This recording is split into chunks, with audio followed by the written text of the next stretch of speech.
ಇದನ್ನೇ ತಿರುಗಿಸ್ಬೇಕು ಒಂದು 10 ಸತಿ. ಓಂ ನಮೋ ನಾರಾಯಣ, ಓಂ ನಮೋ ನಾರಾಯಣ. ಈಗ ದೇಶದ ರಾಜಕಾರಣದಲ್ಲಿ ಸ್ವಲ್ಪ ವ್ಯತ್ಯಾಸವಿದೆಯಾಗಿದೆ. ಪ್ರತಿಷ್ಠೆಯ ಸಮರದಲ್ಲಿ ಯುವ ಶಕ್ತಿಗಳಿಗೆ ಮಣಿದ ಕೇಂದ್ರ ಸರ್ಕಾರ. ಪ್ರತಿಷ್ಠೆಯ ಸಮಯದಲ್ಲಿ ಯುವ ಶಕ್ತಿಗಳಿಗೆ ಮಣಿದ ಕೇಂದ್ರ ಸರ್ಕಾರ. ಏನದು ಮಣಿದ ಸರ್ಕಾರ? ಏನಪ್ಪ ಹಂಗಂದರೆ ಜಿರಳೆ ಹಠ. ಪ್ರಧಾನು ಕ್ವಿಟ್. ಪ್ರಧಾನಿಗೆ ಪ್ರಾಣ ಸಂಕಟ. ರಾಜೀನಾಮೆ ಕೊಟ್ಟರು ಧರ್ಮೇಂದ್ರ ಪ್ರಧಾನ್ ಅವರು ರಾಜೀನಾಮೆಯನ್ನು ಕೊಟ್ಟರು. ಸುಮಾರು ಕಾಕ್ರೋಚ್ ಜನತಾ ಪಾರ್ಟಿ ಕಾಂಗ್ರೆಸ್ ಪಟ್ಟು ಹಿಡಿದು ಕೇಂದ್ರ ಶಿಕ್ಷಣ ಸಚಿವ ಧರ್ಮೇಂದ್ರ ಪ್ರಧಾನ್ ಅವರ ರಾಜೀನಾಮೆ ಪಡೆದಿದ್ದಾರೆ. ಸುಮಾರು ಶಿಕ್ಷಣ ಕ್ಷೇತ್ರದಲ್ಲಿ ಸುಮಾರು 3-4 ವರ್ಷಗಳ ಕಾಲ ಅವರು ಶ್ರಮಿಸಿದ್ರು. ಅದರಲ್ಲಿ ಒಳ್ಳೆ ಕೆಲಸ ಮಾಡಿದರು ಅಂತ ನಿರತರಾಗಿದ್ರು ಅಂತ ಸುದ್ದಿ. ಮನಸ್ಸಿಗೆ ಈಗ ಅವರಿಗೆ ನೋವಾಗಿರುತ್ತೆ. ನನಗೆ ಇನ್ನೊಂದಷ್ಟು ದಿವಸ ಕೆಲಸ ಟೈಮ್ ಇದ್ದಿದ್ರೆ ಇನ್ನೊಂದಷ್ಟು ಸುಧಾರಣೆ ಮಾಡ್ಬೋದಾಗಿತ್ತಲ್ಲ ಅಂತ ನೋವಾಗುತ್ತೆ. ಯಾರಿಗೆ? ಪ್ರಧಾನ ಅವ್ರಿಗೆ. ಅಂಥದ್ದೊಂದು ಕಷ್ಟಕ್ಕೆ ಇದು ಮಾಡಿದ್ರು. ಈಗ ಯಾರಪ್ಪ ಹಂಗಂದರೆ ಅದನ್ನೀಗ ವಹಿಸ್ಕೊಂಡವರು ನಮ್ಮ ಕರ್ನಾಟಕ ರಾಜ್ಯದ ಪ್ರಹ್ಲಾದ್ ಜೋಶಿ ಹೊಸ ಶಿಕ್ಷಣ ಸಚಿವರು. ಯಾರು? ನಮ್ಮ ರಾಜ್ಯದ ಶಿಕ್ಷಣ ಸಚಿವರು ಪ್ರಹ್ಲಾದ್ ಜೋಶಿ. ಮತ್ತು ರಾಜ್ಯದಲ್ಲಿ ಕಾಂಗ್ರೆಸ್ ಅಧಿಕಾರಕ್ಕೆ ಬಂದು 2 ತಿಂಗಳಾಯಿತು. ಎಷ್ಟು ತಿಂಗಳಾಯಿತು? 2 ತಿಂಗಳಾಯಿತು ಮುಖ್ಯಮಂತ್ರಿಯಾಗಿ. ಯಾರು? DK ಶಿವಕುಮಾರ್. 2 ತಿಂಗಳಾಗಿನೂ ಇನ್ನೂ ಅವರ ಸಚಿವ ಸಂಪುಟ ರಚನೆ ಮಾಡೋಕ್ಕೆ ಆಗಲ್ಲ. ಅವರು ಹಿಂದೆ ತಮಿಳ್ನಾಡು ವಿಜಯನಿಗೆ ಹೇಳ್ತಾಯಿದ್ರು, ಇವನು ವಿಜಯ್ ಕೈಯಲ್ಲಿ ಏನಾಗುತ್ತೆ, ವಿಜಯ್ ಬುದ್ಧಿವಂತಿಕೆ ಇಲ್ಲ, ಸ್ವಲ್ಪ ಎಳಸು ಅನ್ನೋ ಮಟ್ಟಕ್ಕೆ ಮಾತಾಡಿದರು DK ಶಿವಕುಮಾರು. ಈಗ ಯಾರು ಎಳಸು ಅಂತ ಗೊತ್ತಾಗುತ್ತಲ್ವ? ಅಲ್ಲ, ನಿಮಗೆ ಮೇಲೊಬ್ಬ ಇದ್ದಾರೆ, ಏನಕ್ಕೆ? ನಿಮ್ಮನಿಗೆ ಆವಾಗವಾಗ ಕಿವಿ ಹಿಂಡಕ್ಕೆ, ಮತ್ತು ನಿಮ್ಮನ್ನು ಆಟ ಆಡ್ಸೋದಕ್ಕೆ ಆವಾಡಿಗ ಯಾರು? ರಾಹುಲ್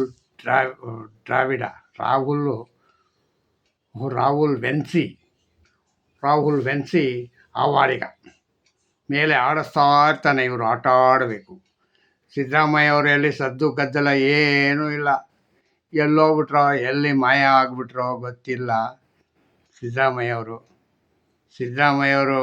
ನೋಡೇ ಕರ್ನಾಟಕಕ್ಕೆ 5 ವರ್ಷ ಮುಖ್ಯಮಂತ್ರಿ ಇರ್ತಿದ್ರು. ಅವ್ರ ಮಗ ನಮ್ಮಪ್ಪನೇ 5 ವರ್ಷ ಮುಖ್ಯಮಂತ್ರಿ ಇರ್ತಾಯಿದ್ರು.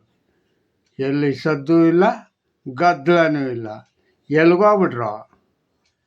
ಎಲ್ಲಿ ಮಾಯವಾದರು? ಅದೇನೋ ಹೇಳ್ತಾರಲ್ಲ ಗಾದೆ, ಒಂದು ಹಾಡು ಹೇಳ್ತಾರೆ, ಮಾಯವಾದರು ಅಂತ. ಏನೋ ಒಂದು ಹಾಡು ಇದೆ, ಚೆನ್ನಾಗಿದೆ. ಹಾಗೆ ಮಾಯ ಆಗ್ಬಿಟ್ಟವ್ರೆ. ನಿನ್ನೆ ಕರ್ನಾಟಕದಲ್ಲಿ ಚಳುವಳಿ ಒಳಗಡೆ ವಿದ್ಯಾರ್ಥಿಗಳು ಇದನ್ನು ಮಾಡೋದ್ರಲ್ಲಿ ಮುಸ್ಲಿಮ್ನವ್ರನ್ನ ಬ್ಯಾಡ್ಜ್ ಹಾಕ್ಕೊಂಡು ಸ್ಟ್ರೈಕಲ್ಲಿ ಹಿಡ್ಕೊಂಡು ನಿಂತವ್ರೆ. ಅದನ್ನೀಗ ಕೇಳಿದ್ರೆ ನಮ್ಮ ರಾಜ್ಯದ ಕಾಂಗ್ರೆಸ್ KPCC ಅಧ್ಯಕ್ಷ BK ಹರಿಪ್ರಸಾದ್, ಏನ್ರಿ ಇವರೆಲ್ಲ ಮುಸ್ಲಿಮ್ನವ್ರಿಗೆ ಜಿಂದಾಬಾದ್ ಅಂತ ಹೇಳಕ್ಕೆ ನಿಂತವ್ರಲ್ಲ, ಇದು ಸರಿನಾ? ಹಂಗಂದರೆ ಯಾಕೆ ಹೇಳಬಾರ್ದು? ಯಾಕೆ ನಿಂತ್ಕೋಬಾರ್ದು? ಎಲ್ಲ ಉದ್ದಟತನದ ಮಾತು. ಎಷ್ಟು ದಿನ ನಡೀತದೆ ಇದೆಲ್ಲ? BK ಹರಿಪ್ರಸಾದ್ ಏನು ಭೂಮಿಯವರೆಗೂ ಇರ್ತೀರಾ? ಏನೂ ಇಲ್ಲ. ಸಿದ್ದರಾಮಯ್ಯನೂ ಹಂಗೆ ಆಡ್ತಾ ಇದ್ದ, ಅಧಿಕಾರ ಇದ್ದಾಗ ಏನು ಕೂಗಾಡ್ತಾ ಇದ್ದ. ನೀನು ಅಷ್ಟೇ, ನೀನು ಒಂದು ದಿವಸ ಯಾವತ್ತಾದ್ರೂ ಒಂದು ದಿವಸ ಮೂಲೆಗೆ ಹೋಗಲೇಬೇಕು.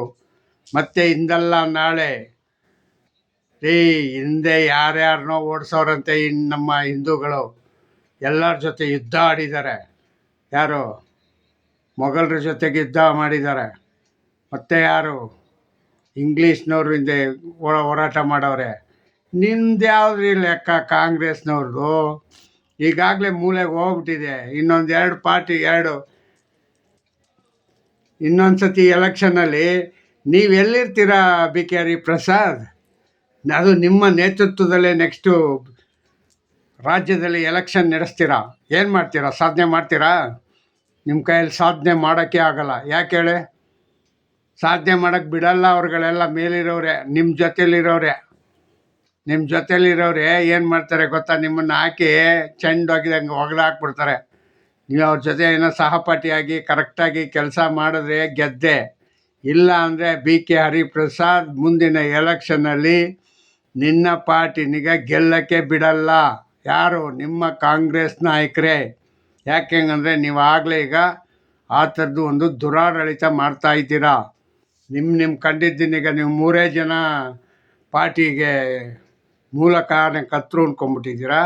ನೀನು ಡಿ ಕೆ ಶಿವಕುಮಾರು, ಸಿದ್ದರಾಮಯ್ಯ, ಇನ್ಯಾರು ಇಲ್ವಾ? ಯಾರು ಅವರವರು ಗೆದ್ಕೊಂಡು ಬಂದಿದ್ದಕ್ಕೆ ನೀವೆಲ್ಲರೂ ಉಸಿರುಯ್ತಾ ಇರೋದು. ಅರ್ಥ ಆಯ್ತಾ? ಅದರಲ್ಲಿ ಇನ್ನೊಬ್ಬ ಮಲ್ಲಿಕಾರ್ಜುನ ಪ್ರಿಯಾಂಕ್ ಖರ್ಗೆ ಅವರು ಏನು ಮಾತಾಡ್ತಾರೆ? ಆರ್ ಎಸ್ ಎಸ್ಸು ಯಾವ ಎಸ್ಸು ಇಲ್ಲ, ಇನ್ನು ಎಸ್ಸು ಇಲ್ಲ, ಪುಸ್ಸು ಇಲ್ಲ. ನಿಂದು ನಡೆದೋಯ್ತು. ಏನು ನೆಕ್ಸ್ಟ್ 1ನೇ ತಾರೀಕೇನೋ ಇದೆ, ಆಗಸ್ಟ್ 1ಕ್ಕೇನೋ ನಿಮ್ಮದು ಇವ್ರದ್ದು ಕೋರ್ಟಲ್ಲಿ ಬರಲಿ. ಆ ಕೋರ್ಟಲ್ಲಿ ನಿಮಗೆ ಕರೆದ್ಬಿಟ್ಟು ಏನಕ್ಕೆ ಹೇಳಿ ನಿನಗೆ ಕರೀತಾ ಇರೋದು? ಕ್ಯಾಕಸ್ ಉಗಿಸ್ಕೊಂಬ, ಆವಾಗ ಗೊತ್ತಾಯ್ತದೆ ನಿಂದು ಬಂಡವಾಳ ಎಲ್ಲ. ಅರ್ಥಾಯ್ತಾ? ಈ ದರ್ಪ ನೀನು ಮಾಡ್ತಕ್ಕ ನಡವಳಿಕೆ ಎಲ್ಲ ಗೊತ್ತಾಗತ್ತೆ ನೀನು ಯಾರು ಅನ್ನೋದು. ನೀನು ಉತ್ತಮನಾಗಿ ವಿದ್ಯಾಭ್ಯಾಸ ಕಲ್ತಿದ್ದಿದ್ರೆ ನಿನಗೆ ಅದರದ್ದು ಅರಿವು ಇರ್ತಿತ್ತು. ನೀನೆಲ್ಲ ಅರ್ಧದಲ್ಲೇ ಎಸ್ ಎಲ್ ಸಿಲೇ ಲಾಸ್ಟು ಅನ್ನಂಗಿದೆ. ಪಿ ಯು ಸಿ ಹೆಂಗೋ ಕಾಸು ಕೊಟ್ಟು ಪಾಸ್ ಮಾಡ್ಕೊಂಡು ಹೋಗಿರ್ತೀಯ. ಅಲ್ಲಿ ಮುಂದಕ್ಕೆ ಹೋಗೋಕ್ಕೆ ಬಿಡಲಿಲ್ಲ ಅವರು ಯಾರೂ. ಅರ್ಥ ಆಯ್ತಾ? ಯಾಕೆಂದರೆ ಮಲ್ಲಿಕಾರ್ಜುನ್ ಖರ್ಗೆ ಮಗ ನಾನು ಅಂದ್ಕೊಂಡು ಸ್ಕೋಪ್ ತಗೊಂಡು ಹೋಗ್ತಾ ಇದ್ದೆ. ಹೋಗೋದಿಗೆ ಏನೋ 1 ವರ್ಷ 2 ವರ್ಷ ಬಿಟ್ಟಿರ್ತಾರೆ.